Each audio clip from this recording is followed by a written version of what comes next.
하나님의 말씀은 구약성경 시편 103편 1절입니다. 구약성경 877면 시편 103편 1절에서 11절까지 받들어 읽습니다. 내 영혼아 여호와를 송축하라. 내 속에 있는 것들아 다 그의 거룩한 이름을 송축하라. 내 영혼아 여호와를 송축하며 그의 모든 은택을 잊지 말지어다. 그가 내 모든 죄악을 사하시며 내 모든 병을 고치시며 내 생명을 파멸해서 속량하시고 인자와 국률로 관을 씌우시며 좋은 것으로 내 소원을 만족하게 하사 내 청춘을 독수리같이 새롭게 하시는도다. 여호와께서 공의로운 일을 행하시며 억압당하는 모든 자를 위하여 심판하시는도다. 그의 행위를 모세에게 그의 행사를 이스라엘 자손에게 알리셨도다.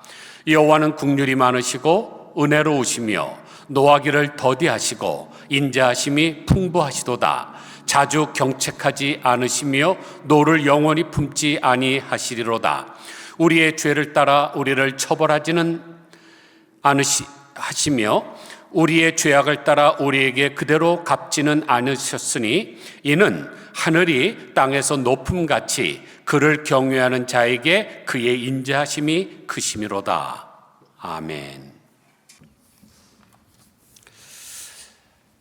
혹시 여러분들은 살아오시면서 누군가에게 배신을 당해보신 적이 있습니까?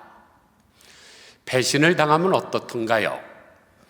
분노와 실망감을 느끼고 또 어떨 때는 스트레스를 받고 또 심지어 트라우마가 생깁니다. 다시는 사람을 믿지 않으리. 또한 존경심이 사라지는 것은 물론이고요.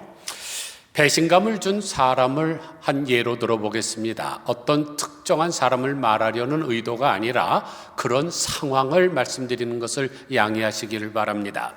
예를 들면 가수 김호중과 같은 사람이죠. 김호중은 10살 때 부모가 이혼을 했습니다. 그런데 재혼을 한 부모들이 또 애를 낳습니다. 그래서 할머니 손에 자라게 됐는데 이제 엄마한테도 갈 수가 없어요. 거기서 난 애가 있고 아버지한테도 갈 수 없어요. 거기서 난 애가 없고 그러니까 비빌 언덕이 없으니까 방황을 하다가 이 깡패와 같은 건달이 돼서 약자들을 괴롭혔습니다. 그런데 음악적인 소질이 있는 것을 발견한 선생님이 성악을 공부하도록 선도를 했기 때문에 거기서 대박이 터졌습니다.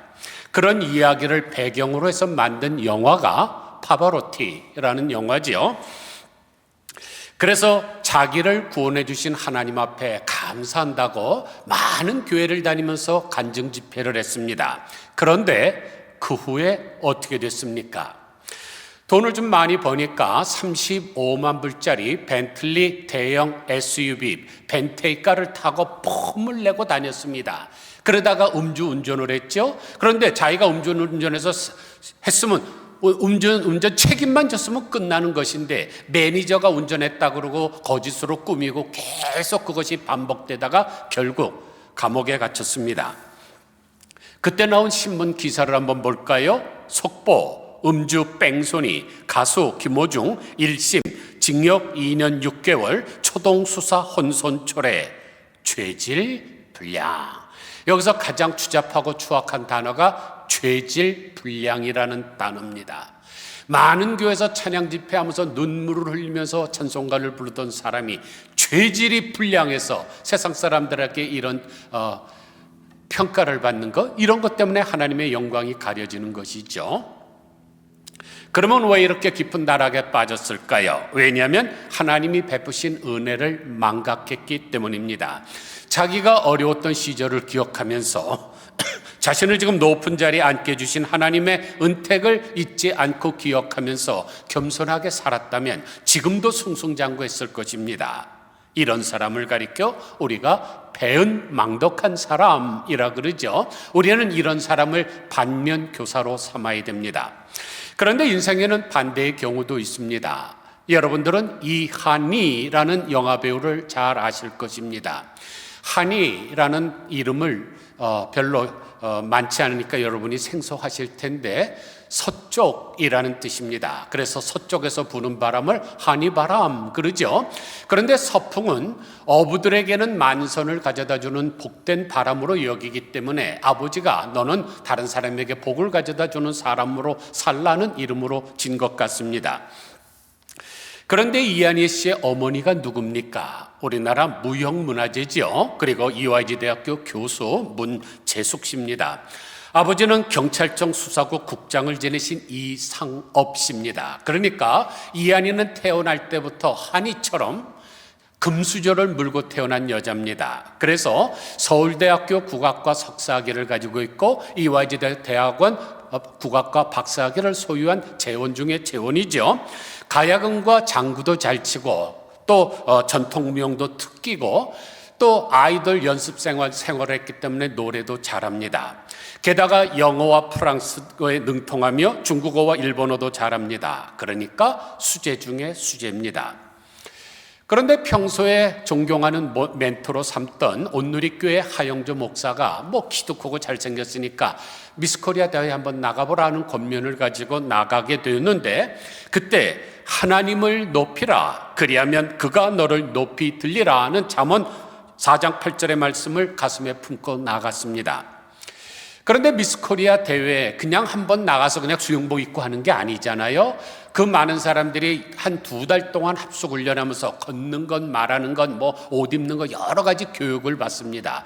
그런데 2달이면 당연히 한 8번 주일날이 끼게 되지 않습니까? 그런데 이한희 씨는 미스코리아 선발대회를 포기하더라도 예배는 포기할 수 없다고 고집을 펴서 원래는 개인 활동이 허락되지 않는 그런 거지만 예배를 드렸습니다.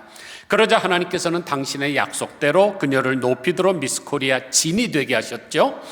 이한희 씨는 극한 직업이라는 영화에도 주연으로 출연했는데 이 영화가 대한민국 영화사상 2번째로 많은 관객을 동원한 영화입니다. 1626만 4,944명, 제일 많이 동원한 영화는 명량이라는 영화인데 그 다음으로 많은 관객이 동원된 초바닥의 영화죠. 그러면 어떻습니까? 내가 우리나라 그런 영화의 주연으로 출연된 것이다 교만할 수 있는데 이한희 씨는 그렇지 않았습니다. 하나님께서 매 순간 주시는 비전에 순종하는 사람이 되었으면 좋겠다 그랬죠. 이것이 바로 하나님이 베푸신 은혜를 기억하는 삶입니다. 오늘 본문에서 말씀하는 송축하는 삶이죠. 우리는 이런 사람을 정면 교사로 삼아야 됩니다. 1절 보세요.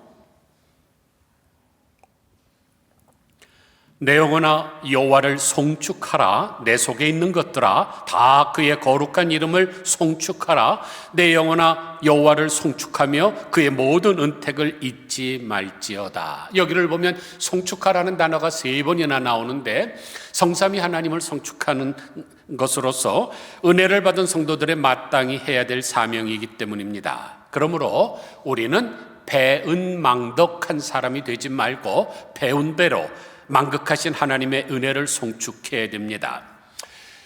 우리가 세상을 살아가면서 배은망덕한 사람 보면은 분노감이 일어나고 실망감이 있게 되죠. 하나님께서도 당신이 베푼 은혜를 망덕하는 사람은 참 싫어하십니다. 대신에 은혜를 기억하는 사람은 사랑하십니다. 그래서 일본의 가장 유명한 신학자이신 우찌무라 간조는 이렇게 말했습니다.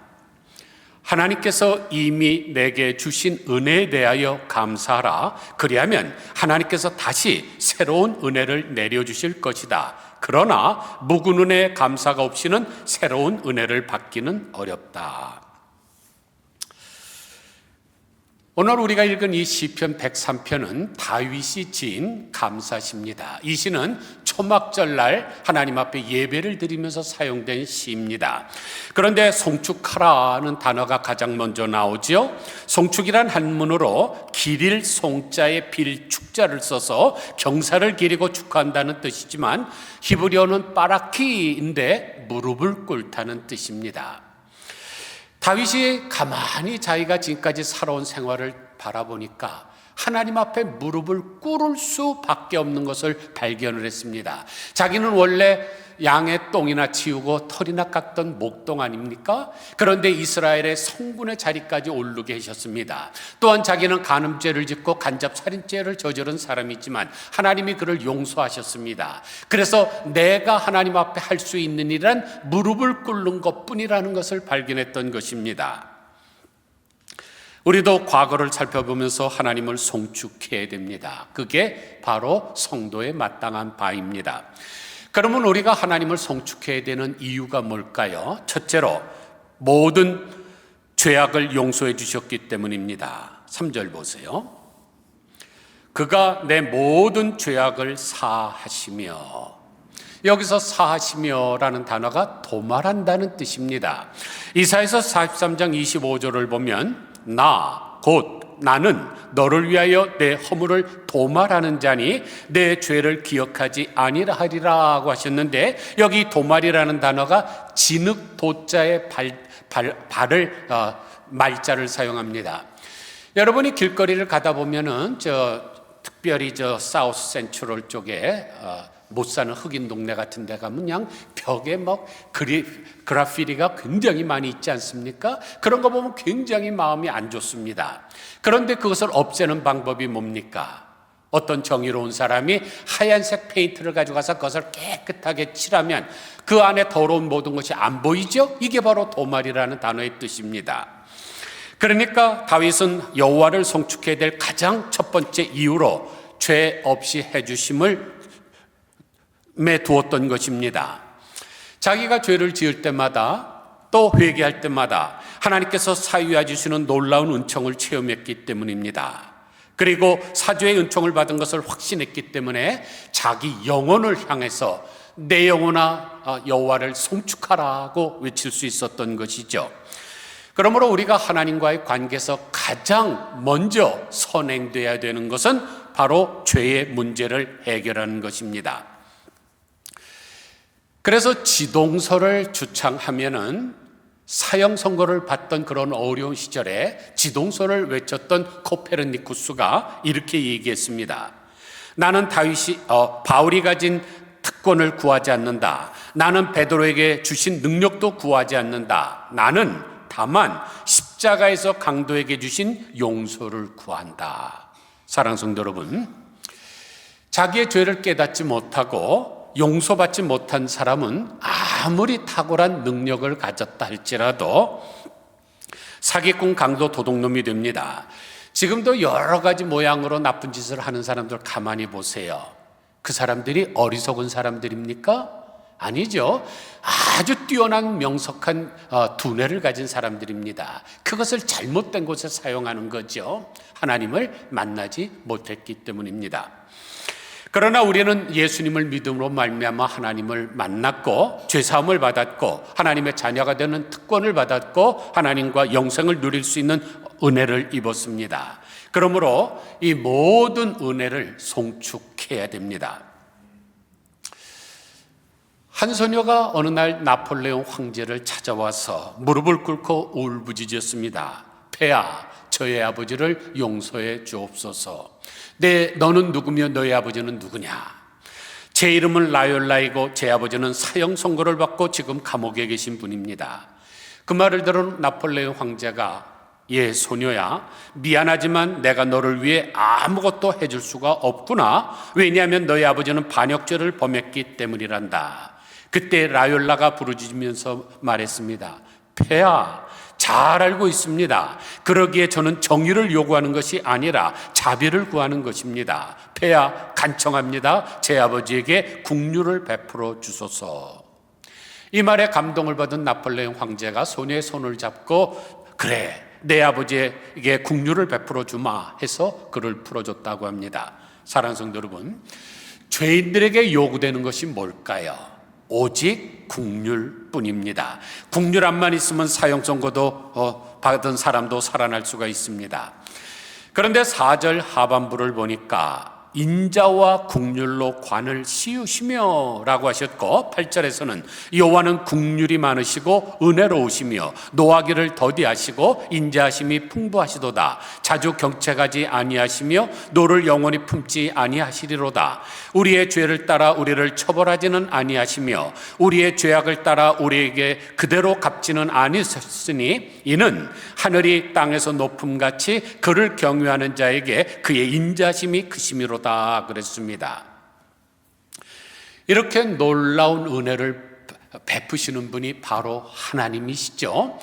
그러므로 하나님을 두려워하지 마시고 로욜라가 나폴레옹 황제에게 나아가서 간청한 것처럼 하나님 앞에 나아가 애원하시기를 바랍니다. 그러면 나폴레옹보다 억만 배 더 은혜롭고 자비로우신 하나님께서 여러분의 모든 허물과 죄를 용서하실 것입니다. 이러한 복이 여러분에게 충만하게 임하시기를 주의 이름으로 축원드립니다. 둘째로 모든 질병을 고쳐주시기 때문입니다. 3절 보십시오. 내 모든 병을 고치시며 내 생명을 파멸해서 속량하시고, 여기 고치시며라고 한 번역된 히브리어 단어가 수선하다, 치료하다는 뜻입니다. 그러니까 하나님이 원래 창조하신 그 원 상태에서 타락해서 망가진 것들을 바르게 고친다는 의미가 담겨 있습니다. 그러므로 여호와 라파 되신 하나님의 치료는 망가진 것을 온전하게 회복하시는 것을 알 수가 있습니다. 또 여기 파멸이라는 단어가 구덩이와 무덤을 의미하는데 구약 성경에서 죽음을 의미하는 수월의 다른 표현이기도 합니다. 그리고 이 속량이라는 단어는 룻기서에 자주 나오는 기업을 무르다라는 뜻입니다. 여러분 룻기서를 잘 아실 거예요. 룻이 어떤 여자입니까? 모압 여인이죠. 그런데 모압은 어떤 사람의 후손입니까?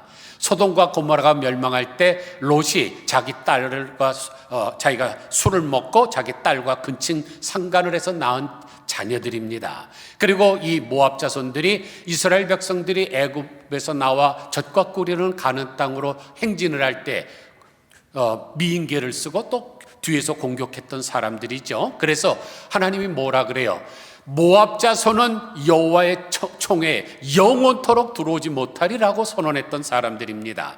그런 여자가 이스라엘 땅에 들어와서 지금 살아갈 수가 있겠습니까? 여호와의 총에 영원히 들어오지 못하는 사람인데 얼마나 박해가 많고 질시가 많았겠습니까?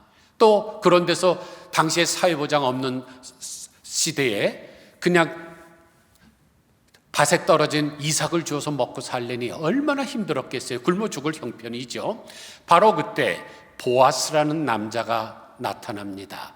친족이었죠. 그래서 그가 손을 내밀고 이 룻을 자기 아내로 삼고 그래서 아이를 낳아서 그 아이가 다윗 왕의 할아버지가 되지 않습니까? 이런 친족 구속자의 모습이 바로 우리 하나님의 모습입니다. 우리 하나님은 가까운 친족 정도가 아니에요. 우리의 구속자이십니다. 성경에 구속자라는 단어가 14번 나오는데 한 예로 이사야서 54장 5절을 보면 이는 너를 지으신 이가 내 남편이시라. 그의 이름은 만군의 여호와이시며 내 구속자는 이스라엘의 거룩한 이시라. 지금 병행법을 사용하고 있죠. 두 가지 똑같은 문장을 지금 조금 다른 단어로 지금 하고 있습니다. 내 남편이 내 구속자라. 여성도 여러분, 혹시 남편에게 나갈 때 두려운 마음 품고 있는 분 계십니까? 그렇다면 그 사람은 결혼 잘못한 겁니다. 남편은 여러분을 보호하는 사람입니다. 어려움이 있을 때 건지시고 또 모든 것을 다 동원해서 도와주는 사람이죠. 다윗도 하나님이 자기 인생에서 그런 궁극적인 구속자가 된다는 것을 말하고 있습니다. 자기가 병에 걸렸을 때 병에 낫게 하셨든지 위험의 순간에 처했을 때 건져주시기도 하고 더 궁극적으로는 영원한 멸망으로부터 자기를 간구해 주시는 것을 깨달았습니다. 그런데 이러한 일들은 오직 하나님만이 하실 수 있는 일입니다.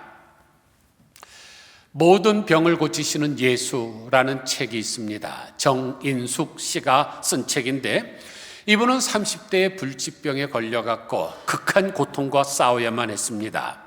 단 한 줄도 쓸 수 없으리만큼 고통이 심했는데 이 온몸을 쇠사슬로 팅팅 감아놓은 것처럼 꼼짝하지 못할 정도로 온 근육이 그랬습니다. 또한 대소변을 받아내야만 했는데 이런 것이 싫었던지 남편이 도망을 갔습니다. 그래서 모든 것에 대한 증오심만 가득 차 있었죠. 삶 자체가 지옥이었습니다. 그런데 그런 순간에 예수님을 만나게 되었고 모든 병을 치료받았습니다. 그래서 그 책을 쓰게 되었는데 그 후에 그 은혜에 감격해서 신학교에 가서 공부를 하고 지금은 목사가 되어서 수원에 있는 비트로 교회를 담임하고 있습니다. 그러면서 제 이야기가 몸과 마음이 아프거나 삶의 희망을 상실한 사람들에게 새 힘과 용기를 주기를 바란다고 하면서 하나님을 송축하는 삶을 살아가고 계십니다. 셋째로 좋은 것으로 소원을 만족하게 해주시기 때문입니다. 5절을 보십시오. 좋은 것으로 내 소원을 만족하게 하사 내 청춘을 독수리같이 새롭게 하시는도다. 여기 재미있는 사실은 이 소원이라는 단어가 히브리어로 에드헤크인데 이게 원래 장식하다라는 단어에서 유래를 했습니다. 그러니까 단장한다, 꾸민다는 뜻이죠. 그러므로 여기서 말하는 소원은 하나님께서 모든 장식으로 당신의 백성들을 단장시키셔서 예쁘게 해주신다는 것입니다. 그러면 당연히 기쁘겠죠. 그런데 다윗의 초점은 어디 있습니까? 좋은 것으로 해주시겠다. 하나님은 우리의 필요에 따라서 최상과 최선의 것으로 공급하셔서 최고의 아름다움으로 만족해 하시는 분이십니다. 그러므로 우리가 이 세상을 살아가면서 만족을 얻기를 위해서는 어디로 가야 될까요? 대통령? 아무 의미 없죠. 윤석열 대통령 보면 알지 않습니까? 그냥 구치소에도 들어가고. 미국 대통령이요? 아닙니다.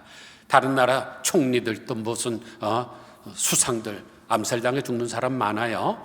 우리가 만족을 얻기 위해서 찾아가야 될 분은 오직 하나님이십니다. 왜냐하면 하나님은 온 우주를 운행하시는 운행자이시면서 동시에 우리의 아버지가 되시기 때문입니다. 한 노인이 미시피가 강가에서 낚시를 하고 있었습니다. 그런데 한 소년이 다가오더니 이런저런 질문을 하면서 꼬치꼬치 물었습니다. 그러자 노인은 인내심을 가지고 친절하게 답변을 해줬죠. 그런데 미시시피의 여왕이라고 하는 그 미시피강 강을 왔다 갔다 하는 큰 기선이 이렇게 다가오고 있습니다. 그러자 소년이 일어나 갖고 막 손을 흔들면서 나를 좀 태워주세요 그랬어요. 그랬더니 노인이 저렇게 큰 배는 이렇게 강가에 와서 사람을 태우지 않는단다라고 얘기를 하는데도 소년은 막무가내로 손을 흔들며 외쳤습니다. 그런데 정말로 잠시 후에 그 배가 가까이 오더니 그것을 내리고 소년을 태우고 떠났습니다. 깜짝 놀라 있는 할아버지를 향해서 소년이 떠나면서 한 얘기가 이겁니다. 이 배의 선장은 제 아버지예요. 사랑하는 성도 여러분, 하나님은 우주 만물을 운행하시는 선장이십니다.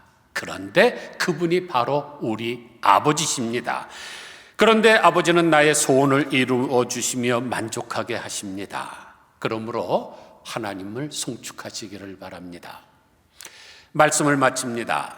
한 번은 매사추세츠 노스필드에서 부흥회가 열렸는데 그 부흥회 강사가 그 유명한 D.L. 무디 목사님이셨습니다. 목사님은 그 집회에 참석했던 크로스비 여사에게 간증 좀 해주십시오 라고 부탁을 했습니다. 크로비스 여사가 누굽니까? 태어난 지 6주 만에 의사의 실수로 눈을 멀어서 95년 평생토록 눈을 뜨지 못한 소경입니다. 그리고 결혼해서 낳은 아들도 콜레라에 걸려서 죽는 아픔을 겪은 여인입니다. 그런데 크로스비가 나서서 이렇게 말했습니다. 제가 작사한 찬송가 중에 아직 발표하지 않은 찬송이 있습니다. 저 스스로 부르고 있는 찬송이지요. 그 찬송은 제 영혼의 찬송시입니다. 이제 그 시를 발표하겠습니다.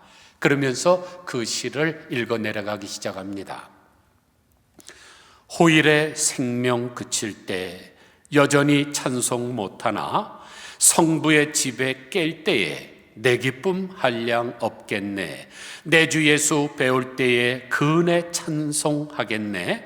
내 주 예수 배울 때에 그은혜 찬송하겠네. 우리가 가진 찬송가 608장이지요. 그러니까 크로스비 여사는 난지 6주 만에 소경이 되어서 평생 눈을 감고 살았지만은 하나님의 은혜를 날마다 송축했던 것입니다.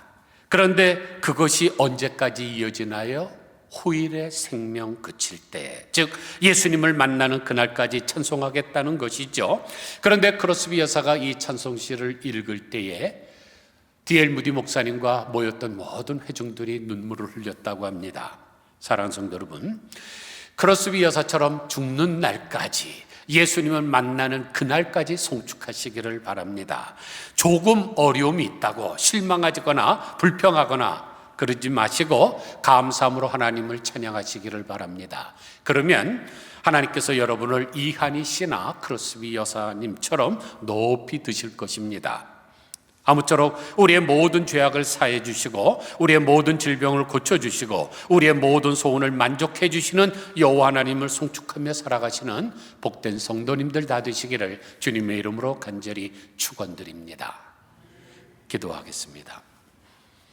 하나님 아버지, 다윗이 저작한 시편 103편 감사시를 저희들이 살펴보았습니다. 초막절 때 예배 의식으로 사용한 감사시인데 하나님, 우리도 늘 감사함이 넘치게 하여 주시되 특별히 여호와를 송축하라, 여호와를 송축하라, 여호와를 송축하라, 성삼위 하나님을 늘 송축하며 살아가는 삶을 살게 하여 주옵소서. 그 모든 은택을 잊지 말라고 말씀하고 계십니다. 우리가 세상을 살아가다가 내가 어떻게 베푸른 은혜에 배은망덕한 사람을 보면 분노심이 일어나고 실망감이 있고 스트레스가 쌓이고 트라우마까지 생길 수가 있는데 우리 하나님도 배은망덕한 사람을 좋아하시지 않는 줄 압니다. 대신에 하나님이 베푸신 은혜에 감격하며 사는 사람에게는 더 큰 것으로 채워주는 것을 저희들이 잘 알고 있사오니 모든 은택을 잊지 말게 하여 주시기를 간절히 빌고 소원합니다. 우리가 하나님을 찬양해야 되는 이유가 우리의 모든 죄악을 사유해 주셨고 우리의 모든 질병을 고쳐주셨고 우리의 모든 소원을 만족해 주시는 하나님인 것을 저희들이 고백을 합니다. 하나님, 가장 좋은 것으로, 가장 선한 것으로 최고의 것을 우리들에게 주시기를 원하시는 하나님, 이 우주 만물을 운행하시는 하나님이 나의 아버지라는 사실을 잊지 말게 하여 주시고 어떤 어려움 속에서도 낙심하지 말고 주님만 바라보게 하옵소서. 예수 그리스도의 거룩하신 이름으로 간절히 기도드리옵나이다. 아멘.